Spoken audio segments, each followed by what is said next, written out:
नमस्ते दोस्तों, welcome to my channel. मैं हूं मंथन Bhakare, your physics educator eight subject wise. ठीक है, तो आज हम जो बात करने वाले हैं वो टॉपिक्स दो ही हम आज टॉपिक को डिस्कस करेंगे। दो ही टॉपिक में से हम जो सेकंड टॉपिक है वो एक में एक को इंटररिलेट है। अगर आपको ओम्स लॉ समझ में आ जाए तो रेजिस्टेंस का जो कंसेप्ट है वो आपके लिए बहुत ही आसान हो जाएगा। तो ये दोनों भी टॉपिक बहुत ही इंपॉर्टेंट है for the points of the board 2021। So let's start. सबसे पहले आज का जो हमारा टॉपिक हम डिस्कस करने वाले हैं वो है ओहम्स लॉ के बारे में। और जो सेकंड टॉपिक आज जो हम डिस्कस करने वाले हैं वो है introduction to the resistance. Okay, तो यहाँ पे मैंने क्या बोलते हैं उसको सर्किट डायग्राम बनाई है, आपको दिख रही होगी। यहाँ पे हमने सर्किट डायग्राम में क्या क्या किया है। सबसे पहले हर वक्त जब भी हम सर्किट डायग्राम देखते हैं, फर्स्ट एंड मोस्ट नीडेड चीज जो हमको अटैच करनी पड़ती है वो रहती है बैटरी। तो यहाँ पे हमने बैटरी अटैच कर दी है। बैटरी नहीं है बेसिकली, यहाँ पे बैटरी रॉन्ग है, ये है सेल है सिंपली। ये सेल क्यों है? क्योंकि यहाँ पे एक पॉजिटिव एंड है और एक निगेटिव है। अगर हम बैटरी की बात करें, बैटरी के साइन ऐसे रहते हैं। अगर हम इसको कनेक्ट करते तो ये बन जाती है बैटरी। ओके, सो इसे कहते हैं बैटरी। और यहाँ पे जो है वो है सेल। ठीक है, यहाँ पे एक एमीटर लगाया है। एमीटर का काम क्या रहता है? करंट को गिनने का। फिर जैसे जैसे हम आगे जा रहे हैं वहां पे यहाँ पे करंट दो हिस्सों में डिवाइड हो रहा है। ठीक है, दो हिस्सों में डिवाइड हो रहा है मतलब यहाँ पे कौन सी तरह का रेजिस्टेंस हम यूज कर रहे हैं? यहाँ पे हम parallel way of connection use कर रहे हैं। क्योंकि जब भी हम बात करते हैं यहाँ पे करंट डिवाइड हो रहा है, वहां पे हम बात करते हैं पैरेलल की। अगर करंट एक स्ट्रेट डायरेक्शन में फ्लो हो रहा है तब हम बात करते हैं सीरीज की। सो यहाँ पे करंट दो डायरेक्शन में डिवाइड हो गया। ठीक है, तो ऊपर जाके करंट जा रहा है वोल्ट मीटर से पास होके। और एक इंपॉर्टेंट बात, वोल्ट मीटर को हम हर वक्त किसमें कनेक्ट करते हैं? ये बहुत ही इंपॉर्टेंट बात है। मैंने आपको ये पिछले वीडियो में बताया भी था कि जब भी हम वोल्ट मीटर की बात करते हैं जिसका यूज रहता है पोटेंशियल डिफरेंस को मेजर करने का, उसे हम हर वक्त पैरेलल में लगाते हैं। तो पैरेलल का मतलब यहाँ पे देख लीजिए, मतलब नीचे एक रेजिस्टेंस लगा है, उसके ऊपर हमने लगाया पैरेलल है एक में को। ये दोनों जो भी वायर है ये दोनों पैरेलल है एक में को। दैट इट मीन्स, ठीक है, अगर हम नीचे से देखें तो करंट जा रहा है एक रेजिस्टेंस में था, और ये जो रेजिस्टर है इसका रेजिस्टेंस फिक्स्ड है। तो आज हम इसके रेजिस्टेंस क्या होता है उसी के बारे में आज हम जानेंगे। तो अभी हम हमारा टॉपिक आगे बढ़ाते हैं। तो अभी हम बात करते हैं ओम्स लॉ की। ओके, तो जब भी हम बात करते हैं ओम्स लॉ की तो हमारे दिमाग में एक ही वर्ड स्ट्राइक होना चाहिए, जो वर्ड है रेजिस्टेंस। ठीक है, तो रेजिस्टेंस को समझने से पहले मैंने आपको यहाँ पे एक स्पीड ब्रेकर के एग्जाम्पल के द्वारा आपको समझाता हूँ कि रेजिस्टेंस क्या होता है। ठीक है, तो इस वाले फोटो में आपको एक स्पीड ब्रेकर दिख रहा होगा। तो बेसिकली जब भी हम रोड पे जाते हैं तो वहां पे एक स्पीड ब्रेकर लगा होता है। तो बेसिकली उसका यूज क्या होता है? स्पीड ब्रेकर लगाने का पीछे का मकसद क्या होता है? बहुत ही सिंपल है। हम स्पीड ब्रेकर क्यों लगाते हैं? ताकि हम स्पीड को ब्रेक कर सके। स्पीड ब्रेकर का मतलब ये होता है हम स्पीड को अपोज कर सके। जो गाड़ी फुल स्पीड में आ रही है उसे हम यहाँ पे एक रोक सके। ठीक है, यही काम होता है स्पीड ब्रेकर का। तो सिमिलरली करंट और वायर, जब भी हम बात करते हैं करंट और वायर, तो उसका स्पीड ब्रेकर रहता है रेजिस्टेंस। मतलब रेजिस्टेंस करता क्या है? रेजिस्टेंस कुछ नहीं करता है सिवाय एक काम करता है, वो जस्ट एक्ट करता है स्पीड ब्रेकर की तरह। जब भी कोई इलेक्ट्रॉन उसके ऊपर से पास होता है उसे वह रोकता है। यह रहता है रेजिस्टेंस का काम। ठीक है, तो जब भी हम बात करेंगे रेजिस्टेंस के, आपके दिमाग में हर वक्त एक शब्द स्ट्राइक होना चाहिए जो रहता है स्पीड ब्रेकर। बहुत ही सिंपल है। ठीक है, अगर हम कंपेयर करते हैं एक डेली रोड को और एक वायर को, तो मैं यहाँ पे एक कंडक्टर निकाल देता हूं। ठीक है, इमेजिन करें अगर एक कंडक्टर है। ठीक है, अगर ये एक कंडक्टर है और इसमें से हम इलेक्ट्रॉन्स फ्लो कर रहे हैं ग्रीन कलर में। अगर एक कंडक्टर है और अगर इसमें से इलेक्ट्रॉन्स फ्लो हो रहे हैं और यहाँ पे कोई स्पीड ब्रेकर आता है, तो इलेक्ट्रॉन्स की स्पीड क्या होगी? इलेक्ट्रॉन की स्पीड कम होगी। मतलब ऑटोमेटिकली करंट क्या हो रहा है? करंट कम हो रहा है। तो अगर हम इसे रिलेट करते हैं इस वाले एग्जाम्पल स्पीड ब्रेकर के एग्जाम्पल के साथ, तो हमको क्या मिलता है कि जस्ट लाइक रोड, हमारे पास रोड कौन सा है?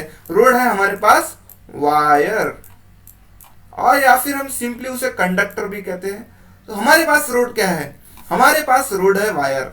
और जब भी हम बात करते हैं कार्स या फिर बाइक्स की जो उस रोड पर से चल रही है, उसे हम किसके साथ रिलेट करेंगे? उसे हम रिलेट करेंगे इलेक्ट्रॉन्स के साथ। क्योंकि जब भी हम बात करते हैं फ्लो ऑफ करंट की, तो मतलब ऑटोमेटिकली क्या फ्लो हो रहा है? वहां पे फ्लो हो रहा है इलेक्ट्रॉन। सिमिलरली जब भी कोई कंडक्टर में से इलेक्ट्रॉन फ्लो हो रहे हैं और जब स्पीड ब्रेकर आता है, तो हम स्पीड ब्रेकर को किसके साथ रिलेट करेंगे? रेजिस्टेंस के साथ। तो जब भी हम बात करते हैं रेजिस्टेंस की, तो सेम एक्ट करता है स्पीड ब्रेकर की तरह, इलेक्ट्रॉन्स के फ्लो को रेजिस्ट करना। तो डेफिनेशन क्या है रेजिस्टेंस की? रेजिस्टेंस की डेफिनेशन है to oppose the flow of the current. Simple है, जो भी करंट का फ्लो आ रहा है उसे अगर हम किसी तरह से रोक पाए तो उस वाले शब्दों को हम कहते हैं रेजिस्टेंस। ओके, तो यहां पे अगर हम प्रैक्टिकली सोचे तो हर एक रास्ते पे हमको बहुत सारे गड्ढे मिलते हैं, ठीक है। मतलब रास्ते पे बाय डिफॉल्ट ही कोई गड्ढे रहते हैं, मतलब बाय डिफॉल्ट ही कोई स्पीड ब्रेकर रहता है, ठीक है। वैसे ही हर एक कंडक्टिंग वायर में अपना ही एक रेजिस्टेंस पहले से ही रहता है, और अगर हम उसको एक्स्ट्रा रेजिस्टर जोड़ देते हैं तो वो रहेगा एक एक्स्ट्रा स्पीड ब्रेकर, ठीक है। मैं मान लेता हूं आपको नहीं समझ में है, ठीक है। तो अगर हम बात करते हैं एक रोड की, रोड में झटके आते हैं, झटके आने पर हम क्या करते हैं? गाड़ी की स्पीड कम कर लेते हैं। मतलब वो क्या बाय डिफॉल्ट एक रेजिस्टेंस की तरह काम कर रहा है, बाय डिफॉल्ट एक स्पीड ब्रेकर की तरह काम कर रहा है। तो वैसे ही जब भी हम बात करते हैं कंडक्टर वायर की या फिर कंडक्टर की, उसमें बाय डिफॉल्ट ही कुछ अपना एक रेजिस्टेंस रहता है, कुछ अपनी एक करंट को अपोज करने की क्षमता रहती है बाय डिफॉल्ट ही। लेकिन अगर हमको उस क्षमता को और बढ़ाना है तो हमको किसी डिवाइस का यूज करना पड़ेगा। बहुत ही सिंपल है, जैसे रोड में तो स्पीड ब्रेकर रहते हैं, रोड में तो गड्ढे रहते हैं, लेकिन अगर हमें गाड़ियों की स्पीड को और कम करना है तो हम किसका यूज करेंगे? स्पीड ब्रेकर का यूज करेंगे। तो सिमिलरली यहाँ पे भी हो रहा है, बाय डिफॉल्ट कंडक्टर का अपना कुछ रेजिस्टेंस होता ही है, बाय डिफॉल्ट कंडक्टर का अपना कुछ रेजिस्टेंस होता ही है। लेकिन हम जैसे लोगों को अगर और रेजिस्टेंस बढ़ाना है, और अगर हमको करंट की फ्लो को कम करना है, और अगर हमें इलेक्ट्रॉन्स की फ्लो को कम करना है, तो हम किस वाले डिवाइस का यूज करेंगे? वो रहता है रेजिस्टर। तो रेजिस्टर की डेफिनेशन क्या है?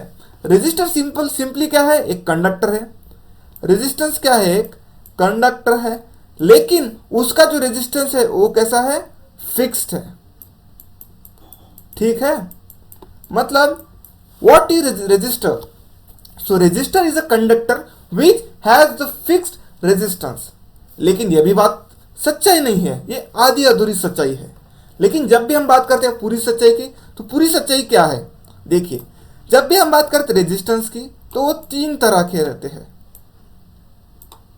ठीक है। एक रहता है अपना सिंपल रेजिस्टेंस, एक रहता है वेरिएबल, एक रहता है रियोस्टेट। तो इस वाली चीज से हमको सारी सच्चाई पता चल जाएंगी। मतलब यहाँ पे क्या हो रहा है, ध्यान से सुनिए, ठीक है। हमारे पास जब भी हम बात करते हैं रेजिस्टर की, तो वो तीन प्रकार के रहते हैं, प्रकार के नहीं रहते, लेकिन मैं अभी के लिए आपको सिंपल करने के लिए बता दे रहा हूँ। लेकिन जब हम आगे डीप में बात करेंगे, उसके सिंबल्स वगैरह सब कुछ जानेंगे। अभी के लिए आप पूरी सच्चाई जान लीजिए हो क्या रहा है यहाँ पे, ठीक है।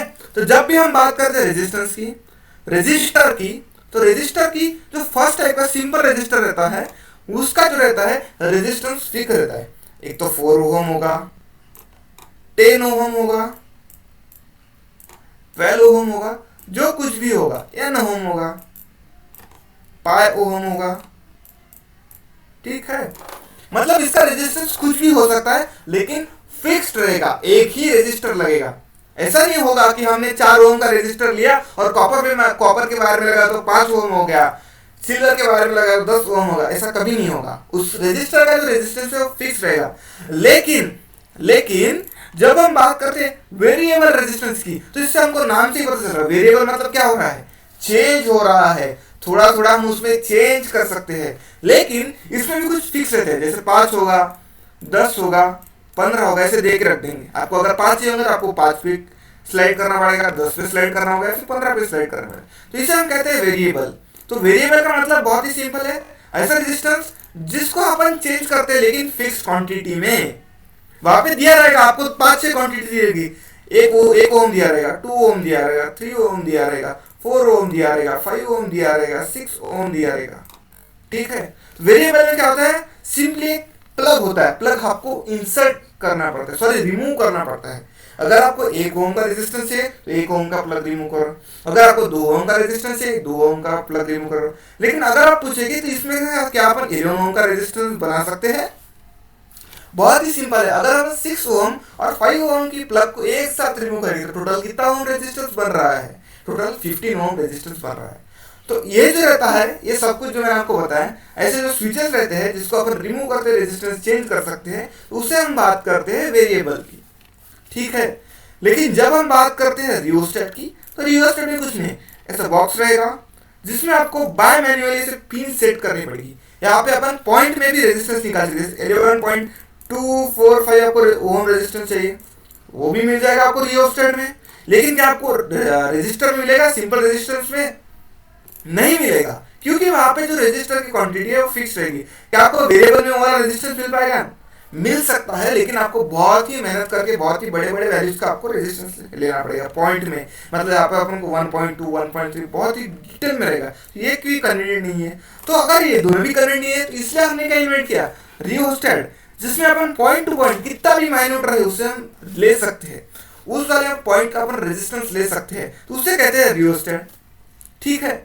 तो ये सब बातें हो गई रेजिस्टेंस के बारे में। तो रेजिस्टेंस का बेसिकली मतलब क्या है? फ्लो ऑफ करंट को अपोज करना, फ्लो ऑफ इलेक्ट्रॉन्स को अपोज करना, बस इतना ही काम है रेजिस्टेंस का। तो अभी हम बात करते हैं रियल्स में ओहम लॉ होता क्या है। तो सबसे पहले आपको एक बात जान लेनी बहुत ही जरूरी है कि ओहम्स लॉ को डिस्कवर किसने किया। तो ओहम्स लॉ को डिस्कवर करने वाले थे जॉर्ज साइमन ओहम भैया, ठीक है। तो जॉर्ज साइमन ओहम भैया ने हमको ओहम्स लॉ बताया था। तो ओहम्स लॉ में उन्होंने बताया क्या था?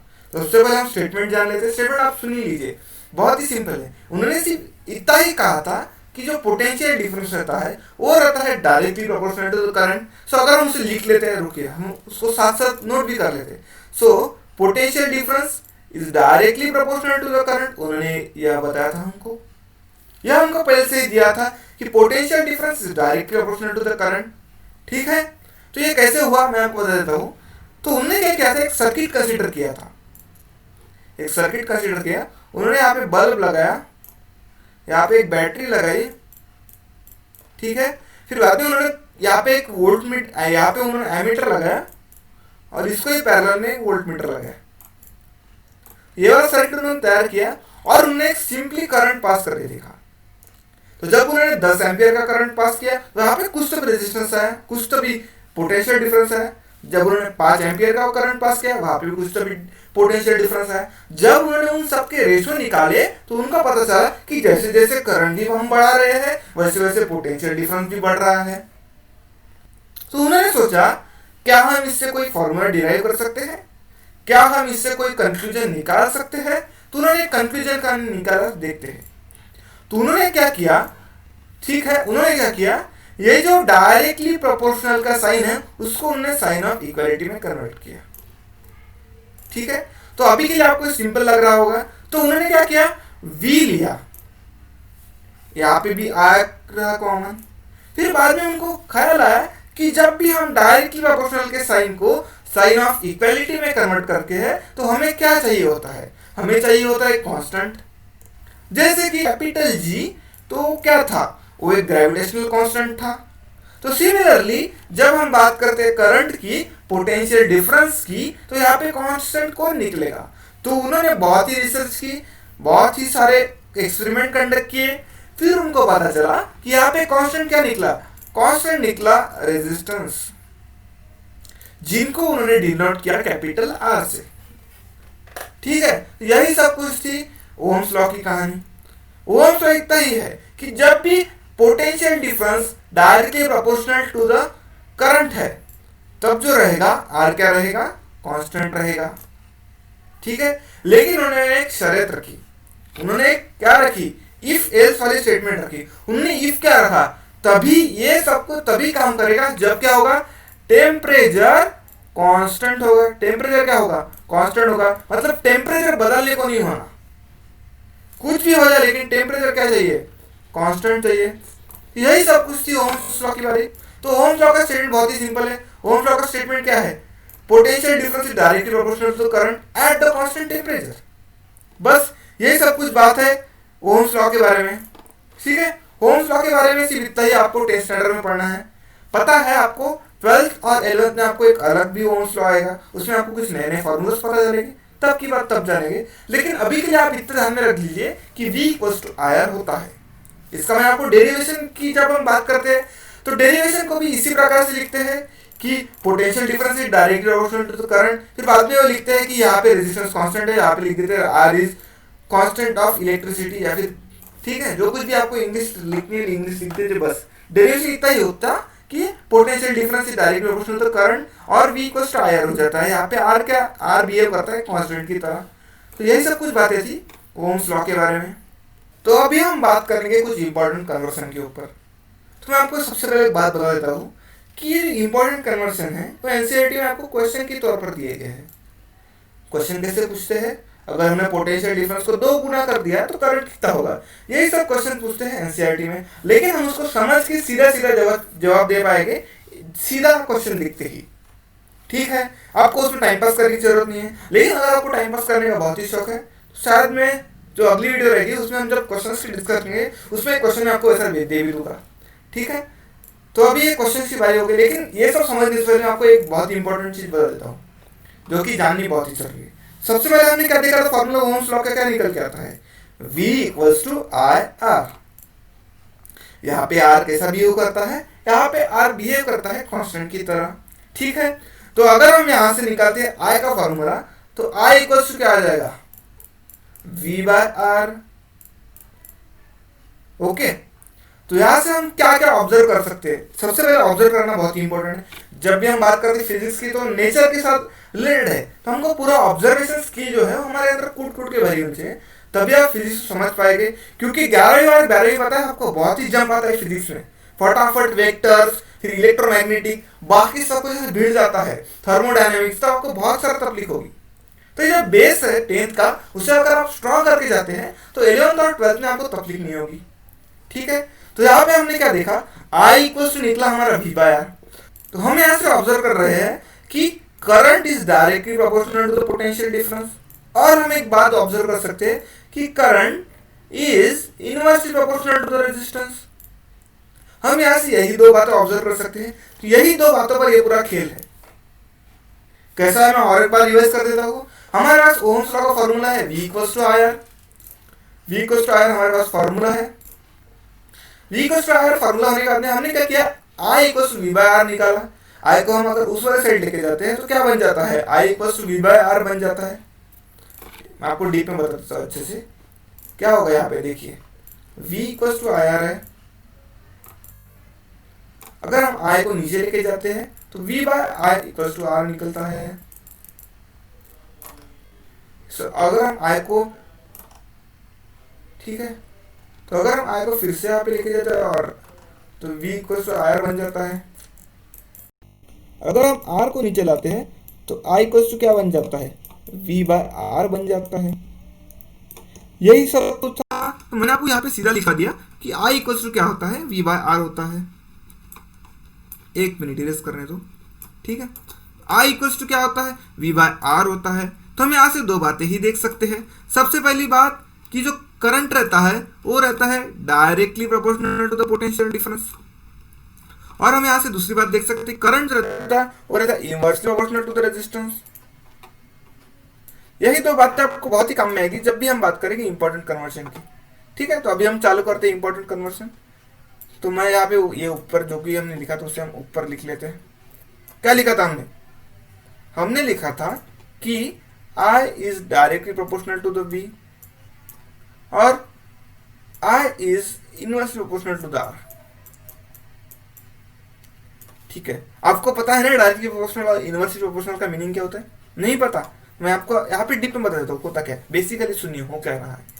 जब भी हम बात करते हैं डायरेक्टली प्रोपोर्शनल की, उसका सिंबल रहता है ऐसा। वहां पे हमने लिखा था V is directly proportional to the I। ठीक है, तो इसका मतलब क्या निकल रहा है कि जब भी हम एक क्वांटिटी को जैसे V को बढ़ाएंगे तो I भी क्या होगा, ऑटोमेटिकली बढ़ेगा। जब भी हम बात करते हैं I is inversely proportional to the R की, तो यहां से हमको क्या दिख रहा है, अगर I बढ़ रहा है तो R कम होगा, अगर I कम हो रहा है तो R बढ़ेगा। कुछ नहीं, बहुत ही सिंपल है। अभी देख लीजिए क्या हो रहा है। जब भी हम बात करते हैं डायरेक्टली प्रोपोर्शनल की, तो अगर एक क्वांटिटी बढ़ रही है तो दूसरी क्वांटिटी भी बढ़ेगी, ठीक है।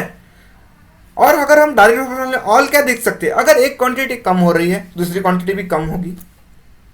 और जब हम बात करते हैं इनवर्सली प्रोपोर्शनल की, तो उसमें उल्टा होगा। समझा, एक क्वांटिटी बढ़ रही है तो दूसरी क्वांटिटी कम होगी, और अगर एक क्वांटिटी कम हो रही है तो दूसरी क्वांटिटी बढ़ेगी। यही कुछ है डायरेक्टली प्रोपोर्शनल और इनवर्सली प्रोपोर्शनल के बारे में, ठीक है। तो यहाँ पे हो क्या रहा है हम देख लेते हैं। यहाँ पे हमने क्या देखा था, I is direct proportional to the potential difference और I is inversely proportional to the resistance, ठीक है। तो अगर हम I को यहाँ पे डबल कर देते हैं तो V भी क्या होगा, डबल होगा। बहुत ही सिंपल है, मैंने आपको अभी बताया कि जब भी हम एक क्वांटिटी को बढ़ा रहे हैं दूसरी क्वांटिटी बढ़ रही है। सो अगर हम I को 2 गुना कर रहे, V को अगर हम 2 गुना कर रहे हैं तो I भी क्या होगा, डबल होगा। क्यों, क्योंकि I is directly proportional to the V।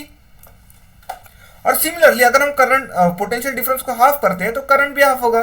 क्यों, क्योंकि यही रीजन कि I is directly proportional to the V, ठीक है। लेकिन अगर उन्होंने केस चेंज कर दी, उन्होंने क्या बोला, अभी हम बात कर रहे हैं, उन्होंने कहा कि अभी हम बात कर रहे हैं I और R के बारे में। तो I और R में प्रॉपर्टी क्या है, अगर I बढ़ रहा है तो R कम होता है, अगर R बढ़ रहा है तो I कम होता है, ठीक है। मतलब एक मिनट को उल्टा चल रहा है, अगर एक क्वांटिटी बढ़ रही है दूसरी कम होगी, अगर एक क्वांटिटी कम हो रही है दूसरी बढ़ेगी, बाकी कुछ नहीं हो रहा है। तो यहाँ पे क्या किया उन्होंने, अगर उन्होंने R को डबल किया है, ठीक है, R को डबल किया है तो करंट क्या होगा, करंट हाफ होगा। नहीं समझ में, मतलब उन्होंने क्या लिखा है, देखो देख लेते हैं। I is inversely proportional to R, ये लिखा है। अगर हम उसको R को यहाँ ले जाते हैं तो R is inversely proportional to the I, उसे हम ऐसा भी लिख सकते हैं। क्या हुआ देखिए, R को हम ऊपर लेके गए और I को नीचे लाया, दूसरा कुछ नहीं किया।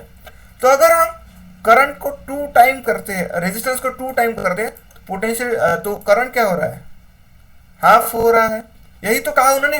और अगर हम रेजिस्टेंस को हाफ कर रहे हैं तो करंट क्या होगा, करंट डबल होगा, ठीक है। ये हो गया सब कुछ क्या थियोरेटिकल बात। लेकिन अगर हम प्रैक्टिकल देखते हैं, प्रैक्टिकल में भी बहुत ही सिंपल लॉजिक बन रहा है कि जैसे हम स्पीड ब्रेकर बढ़ा रहे हैं, रेजिस्टेंस को किससे डिनोट करते हैं, मैंने कहा था आपको। अभी के लिए आप रेजिस्टेंस को स्पीड ब्रेकर मान ली, तो अगर हम स्पीड ब्रेकर को बढ़ा रहे हैं तो करंट क्या होगा, गाड़ियां क्या होगी, कम होगी, गाड़ियों की स्पीड क्या होगी, कम होगी। यहाँ पे भी वही हो रहा है। अगर हम रेजिस्टेंस को डबल कर रहे हैं तो करंट क्या होगा, हाफ होगा। लेकिन अगर हम रेजिस्टेंस को हाफ करें तो करंट क्या होगा, डबल कर होगा। मतलब अगर हम स्पीड ब्रेकर कम करें तो गाड़ी की स्पीड क्या होगी, डबल होगी। बहुत ही सिंपल है, लॉजिकली भी बन रही है ये बात और प्रैक्टिकली भी बन रही है, थ्योरेटिकली बन रही है, ठीक है। तो अभी हम ये सब टॉपिक हो गया इंपॉर्टेंट कन्वर्सन। तो अभी हम बात करते हैं रेजिस्टेंस इन कंडक्टर की। तो अभी हमारा नेक्स्ट टॉपिक है जो है रेजिस्टेंस इन कंडक्टर। बहुत ही सिंपल टॉपिक है, लेकिन ये टॉपिक का एक इम्पॉर्टेंट बात है कि ये जो टॉपिक है वो आपको आगे जो अपन बात करेंगे रेजिस्टिविटी की, तब भी आपको ये टॉपिक काम में आएगा। क्योंकि तब जो रेजिस्टिविटी का फॉर्मूला के डेरिवेशन है उसमें ये सारे पॉइंट्स बहुत ही इंपॉर्टेंट रोल प्ले करते हैं, ठीक है। तो सबसे पहले मैंने आपको यहाँ पे रेजिस्टेंस की डेफिनेशन बताई है, ठीक है। तो रेजिस्टेंस की डेफिनेशन क्या है, property of a conductor to oppose the flow of current is called as resistance. मतलब ऐसे प्रॉपर्टी कंडक्टर की जिससे वो फ्लो ऑफ करंट को रेजिस्ट कर सके। तो भाई आप पूछोगे मुझसे क्या इंसुलेटर की प्रॉपर्टी नहीं है, हाँ भैया ये इंसुलेटर की प्रॉपर्टी है, लेकिन हम इसलिए नहीं लेते क्योंकि इंसुलेटर में प्रॉपर्टी मतलब हमको काम नहीं आता ज़्यादातर बार। तो अगर हम एक वुड लॉ कंसिडर करते हैं, क्या इसमें से करंट फ्लो होगा, इसमें से करंट फ्लो होगा क्या, इसमें से करंट फ्लो होगा नहीं, करंट फ्लो होगा नहीं। क्यों नहीं फ्लो होगा, क्योंकि इसमें रेजिस्टेंस जो है वो क्या है, ज्यादा है। मतलब जो रेजिस्टेंस, ये जो प्रॉपर्टी है मतलब सब सब्सटेंस की है, लेकिन सिर्फ हम कंडक्टर की बात करते हैं। मतलब रेजिस्टेंस जो प्रॉपर्टी है सब सब्सटेंस की है, लेकिन हम सिर्फ बात करते हैं कंडक्टर के पॉइंट ऑफ व्यू से, ठीक है। तो अगर भैया हमने सब कुछ देख लिया कि रेजिस्टेंस क्या होता है, V equals to R, Ohm's law क्या होता है, बाकी सब कुछ हमने देख लिया। फिर आपके मन में एक सवाल आएगा कि ये रेजिस्टेंस भैया ये डिपेंड किस पे करता है। तो बहुत ही सिंपल है, रेजिस्टेंस डिपेंड करता है लेंथ पे, थिकनेस पे, नेचर ऑफ मटेरियल पे और टेम्परेचर पे, ठीक है। बहुत ही सिंपल है, मैं आपको बता देता हूं कि ये कैसे कैसे डिपेंड करता है। सबसे पहले हम बात करते हैं लेंथ की, ये मैं इरेज कर देता हूँ। ठीक है, जब भी हम बात करेंगे लेंथ की तो हम यहाँ पे एक इतना एक कंसिडर करते हैं और एक उतना ही इसका ये। ठीक है, तो जस्ट इमेजिन करिए कि ये जो है ये 2 सेंटीमीटर का ब्लॉक है, कंडक्टर है, कोई भी मेटल हो सकता है, और ये 4 यूनिट लेंथ का कंडक्टर है। ठीक है, बेसिकली तो अगर हम बात करते हैं इन दोनों इसमें, तो रेजिस्टेंस किसमें ज्यादा होगा? बहुत ही सिंपल है, अगर 2 यूनिट का वायर है तो उसमें रेजिस्टेंस कम होगा, अगर 4 यूनिट का वायर है तो उसमें रेजिस्टेंस बढ़ेगा। बहुत ही सिंपल है, क्योंकि इसमें जो स्पीड ब्रेकर हो गए वो कम हो गए, इसमें स्पीड ब्रेकर क्या हो गए? ज्यादा हो गए। ठीक है, मतलब जो रेजिस्टेंस है वो इसके ऊपर भी डिपेंड करता है, मतलब जो अपना रेजिस्टेंस है वो लेंथ के ऊपर भी डिपेंड करता है। ठीक है, लेंथ के ऊपर कैसे डिपेंड करता है मैं आपको और एक बार बताता हूँ, मेरे को लगता है आपको समझ में नहीं आया होगा, तो मैं आपको और एक बार बताता हूँ। ये हमारे पास एक वायर है जिसमें से अगर हम कार्स को पास कर रहे हैं तो हम उसको उस वाले एग्जाम्पल के साथ, स्पीड ब्रेकर के एग्जाम्पल के साथ हम इसको रिलेट करके समझने की कोशिश करते हैं। तो एक रोड है 2 किलोमीटर का और एक रोड है 4 किलोमीटर का। आप बताइए भैया स्पीड ब्रेकर ज्यादा किसमें होंगे? बहुत ही कॉमन है कि स्पीड ब्रेकर ज्यादा 4 किलोमीटर के रोड में होंगे। तो हमको इससे क्या कंक्लूजन निकलता है? कंक्लूजन क्या निकलता है? जो रेजिस्टेंस है, जो स्पीड ब्रेकर है, वो किस पे डिपेंड करते हैं? लेंथ ऑफ वायर के या फिर लेंथ ऑफ रोड के। ठीक है, आपको समझ में आ गया? मतलब ये लेंथ पे कैसे डिपेंड करता है रेजिस्टेंस। अभी हम बात करते हैं थिकनेस के ऊपर। तो अगर हम कंसीडर करते हैं एक इतना थिक वायर, एक बहुत ही इतना वायर, ठीक है, और अगर हम कंसीडर करते हैं इतना वायर, अभी के लिए हम मान लेते हैं इसकी भी लेंथ सेम है और इसकी भी लेंथ एल है, लेट इट बी। ठीक है, मतलब इन दोनों वायर की भी लेंथ क्या है? सेम है। अगर इन दोनों वायर की लेंथ सेम है तो मतलब हमें अभी किस फैक्टर के ऊपर ध्यान देना है? हमें देना है थिकनेस के ऊपर। तो इसकी थिकनेस कितनी है? अगर हमें मान लेते हैं इसकी थिकनेस 4 यूनिट है और इसकी थिकनेस 1 यूनिट है। ठीक है, अगर हम बात करते हैं 4 यूनिट थिकनेस वाले वायर की, तो इसमें जो रेजिस्टेंस होगा वो क्या होगा? कम होगा। बहुत ही लॉजिकल है, सुनिए। और इसमें रेजिस्टेंस क्या होगा? ज्यादा होगा। तो अगर हम उसका फिर से रिलेट करते हैं अपने स्पीड ब्रेकर के एग्जांपल के साथ, हमारे पास एक रोड है जिसके हमको थिकनेस दी है 1 किलोमीटर, एक हम कितना ले जाते हैं? ठीक है, 100 मीटर दी है और इसकी दी है हमको 200 मीटर। तो बताइए भैया गाड़ी या स्पीड किस वाले इसमें से जाएगी, किस वाले लेन में से जाएगी या फिर किस वाले रोड में से जाएगी? बहुत ही कॉमन आंसर है, जो गाड़ियों की स्पीड होगी वो ज्यादा 200 मीटर वाले वायर में की होगी। क्यों? क्योंकि ज्यादा जगह है, मतलब जो जगह है वो बहुत ज्यादा मिल गई हमको, एक में कोई इलेक्ट्रॉन्स घिसेंगे नहीं।